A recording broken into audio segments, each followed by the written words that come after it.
We've had a really good pre-season actually. The last couple of weeks obviously a little bit interrupted with a few injuries, a little bit of illness, but outside of that, really happy with the way that we're preparing at the moment. Yeah, we had a bit of a joke about that last week, didn't we? But yeah, in all seriousness, he's looked like a 5'8" in a number of things he's done. I certainly had the intent of keeping him at fullback and giving him the best opportunity to prepare and continue learning the game there. But the world changes pretty quickly, and he finds himself at 10 this weekend. Yeah, each week he's going to learn. The one thing I wanting to keep there is to keep him at fullback was to learn the game and develop confidence at 15. But I see a real upside in that moving into 10. One, we get to have a look at him there. But secondly, he gets to learn more about the game in a different position. So I think that's going to help him this weekend. And certainly, having a look at his history, he handles pressure very well, and a lot of confidence in the way that he'll play there this weekend. Well, I do. I expect them to run traffic. One, it's a channel that you run a lot of traffic at, and that doesn't matter if it was Johnny Wilkinson that was there or someone of a lesser tackler. But they'll test him out. There's no doubt. But he'll handle that pressure. There's no doubt about that. I've got every confidence that when both of them are playing, that they'll play well for us, and the team will benefit from having different skill sets. Connor's proven at this level. He's. You go back to the World Cup in 2011, he was one of the probably only Australians that left that with an improved or enhanced reputation.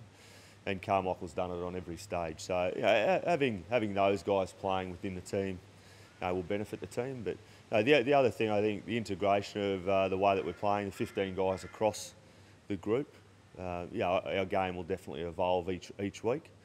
And you throw in the likes of Thompson, who'll come into the side also, Karevi, Gill, the likes of that.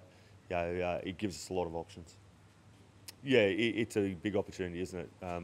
The NRC was a really good platform for those guys to continue developing at another level of football. JJ in the NRC was excellent. I thought he started to understand the balance between core skills and X factor. And Chris Kuradrani last week, for me, had his best game since he's been in our program in the last 18 months. His work off the ball in particular was very good, and it demonstrates an awareness of the areas that we want him to improve in. Yeah, there's no doubt. The challenge for any footballer, they come on the scene and people don't know a great deal about them, and those early stages, they're able to get away with a few things that they won't be able to necessarily now. But the thing I like about him is he's got a genuine work ethic and a desire to get better. Spends a lot of time on the field post the session, wanting to be better, and I've got confidence that through his work ethic and through the work that he's doing with the guys around him, will improve. Look, I'm probably sick of telling you blokes when all these guys are going to be fit. Every time I tell you someone's going to be fit, it doesn't happen. So James is an unfortunate situation, isn't it? Going along really well, and gets quite a severe bout of tonsillitis, and it's effectively ruled him out since last Saturday through to today. So that hasn't been ideal. So I'll come back to you next week and we'll start again, Luke. I'm not going to announce him in the side to play tomorrow night. So a similar one that we expected on the back of conversations we had with his club in Japan that he'd be fit to play. But he's carried a bit of a shoulder complaint the last couple of weeks, and only arriving yesterday, we haven't been able to put him through the things that we wanted and give us confidence in getting him to the game on Friday. So a lot of work was done with him this morning, more across tomorrow and the weekend, with a view to being available for selection next week. But again, we'll talk about that next week, hey? Yeah, I can. I think all the Australian teams have recruited really well. The addition of a World Cup, I think, adds a different dimension to the competition. If you look historically, the New Zealand teams have left a lot of their All Blacks out early in the season, so that's a different dynamic. This is a short season as opposed to a break in the middle of it with that 4 weeks. So again, that's a different dimension, and World Cup places up for grabs. So all of those things thrown into the mix make it very different to any other year of Super Rugby. I guess after the first 4 or 5 rounds, you get an understanding of where the competition sits. Very good side. Even though they've left a number of their more experienced All Blacks out, you have a look at their backs, and they've still got, I think 4 or 5 All Blacks amongst them. Carter, who's arguably the best number 10 in the world for a consistent period of time, playing for them. So, just in terms of experience and a level of intelligence.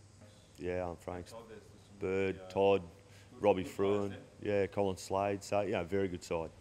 And you do want that because everything you're doing in the pre-season is a reference as you're leading into the season. Give us a good guide as to where we're at this point in time. And clearly over the last number of years, they've been the most consistent Super Rugby side in the competition. So they come here with a very strong expectation on themselves. And I think for us, it's a great game leading into round one. I've been waiting a long time for a new season to roll around personally, so I'm very excited about the idea of getting into games. I mean, pre-season's been good. It's obviously put a lot of blokes who need it in shape. I think it's now the exciting time of the year where you start rolling into a really serious trial against the Crusaders and then back down to Canberra, where I thought we played really well last year. I think on a group front, we're really excited about not only this week, but I think pushing forward into our first game back down in Canberra. Yeah, unscathed and in a lot better shape. I think having a couple of months to really knuckle down and put together, I guess, really serious work with the S&C nutrition team here. So I think that's worked out really well, and Richard's got the team structurally working really well towards the Brumbies game, which is, I guess, the first thing in sight. So we've got a big game tomorrow night here, in theory, to put us in the best stead to take on the Brumbies.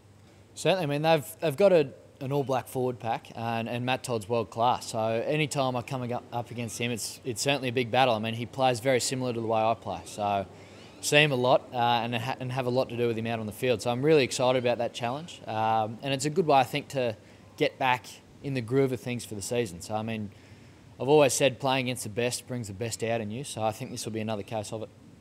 The breakdown was tough.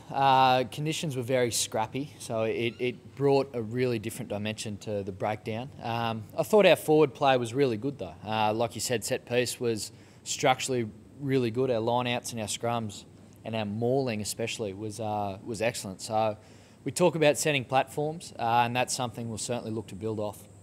Yeah, we certainly did. It was a different style of game, different spectacle. So no, it certainly did. It kept a lot of players on the football field where usually they wouldn't be doing anything or be stuck in a gym on a training paddock with no real goal bar next year in sight. So it was really, really good for all different spectrum of rugby players. So I got a lot out of it, and I know a lot of the club players and I guess striving rugby players that we play with really did get a lot out of it as well. Everyone's got the world of confidence in Carmichael. I think he puts a lot of pressure on himself. So I mean, that's to be the best. You've seen him in every code really take it on and be world class. So I have absolutely no doubt that he'll be the same playing 10. I think he had a good introduction last week. And this week I think he's excited about the new challenge. I mean, he's got a big leadership role now in the team, and to take on a playmaking role, I think pressure is something that he really does thrive on. So I think he'll be exceptionally good for us, very composed and really led us around well. It's great to see him back in Australia. I mean, I played with him at the very start of my career and have been impressed with him on all fronts right from when I first met him. So it's great to have him back, certainly playing in our colours as well. So I can't wait to see James put on the red jersey. I think he'll only add an exceptional amount to this team. Richard spoke well. I mean, we've recruited really well. So I guess every player that's come in, everyone's really looked forward to playing with them. So whether it be Carmichael, James or Adam, everyone's excited to see them play, see what they can do, I guess, pushing this team forward. I mean, we're really about striving to push to be successful. So having world-class players come in really does get the team excited.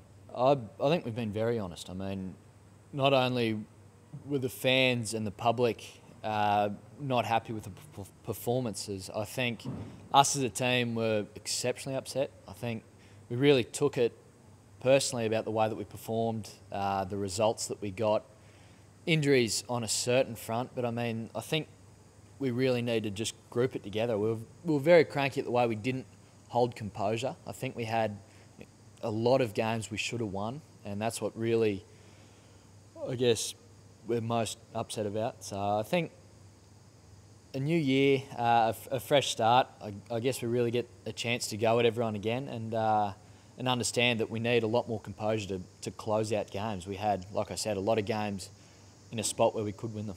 And how much? Oh, they're all world-class players. So at every pressure stage, at every, composed stage of a game, they've been there, they've understood it. So to have them come into the team can only make that a better place. Not at all, not at all. I think everyone's got a good understanding of it. We played 3 years of finals football, so you had to beat good teams to get there, and then you have to play good games in the final series to get anywhere. So we understand what composure is, what pressure is. We just, I guess, had a bit of a lapse. So we understand what it is to get there and what it takes to get past, I guess, finals football and pressure football. So we know what to do. It's just a matter of getting out there and really, I guess, putting it in play.